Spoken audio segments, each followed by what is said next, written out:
حدیث میں واقعہ بیان فرمایا نبی کریم صلی اللہ علیہ وسلم نے کہ ایک شخص تھا، کفن چور تھا. کفن چور، اس سے زیادہ رذیل پیشہ شاید ہی کوئی ہو، کہ قبریں کھود کے مردوں کے کفن نکالتا تھا اور بیچا کرتا تھا. جب اس کے مرنے کا وقت آیا تو اس نے اپنے بیٹوں کو وصیت کی کہ دیکھو بیٹا، اگر ایسا کرنا کہ جب میں مر جاؤں تو میرے پہلے تو لاش کو آگ لگا دینا،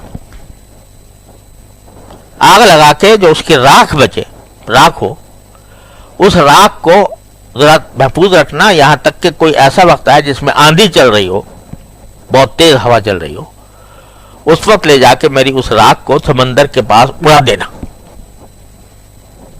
کہ اس کے ذرے سارے دریا میں، سمندر میں بکھر جائے. کیوں بکھر دیا؟ کیونکہ اگر اللہ میں نے مجھے کہیں پکڑ لیا تو میرا کچھ ٹھکانہ نہیں ہوگا. اگر اللہ میاں کا بس چل گیا مجھ پر تو میرا کچھ ٹھکانہ نہیں ہوگا، لہذا ذرے کہیں پھینک دو کہیں سمندر میں، اس طرح کے وہ جمع نہ ہو سکے.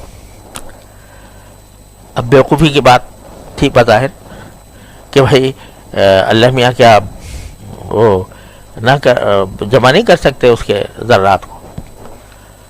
تو بظاہر تو ایک اگر دیکھا جائے تو کچھ کفر کی سی بات لگتی ہے کہ آدمی یہ سوچے کہ اللہ میاں کو اگر اس طرح کر دوں گا تو اللہ میاں مجھے پکڑ نہیں سکیں گے.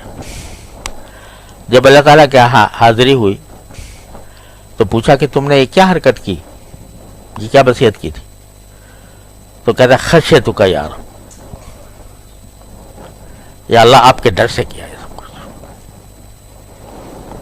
تو باری تعالیٰ فرمائیں گے اس کے دل میں میری خشیت تھی، معاف فرما دیں گے، جا تجھے معاف کیا. لیکن کیوں؟ اس لیے کہ دل میں بسے ہوئے تھے اللہ میاں.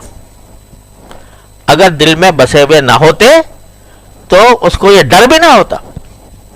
لہذا اللہ تعالیٰ نے فرمایا کہ میں نے معاف کر دیا تھا.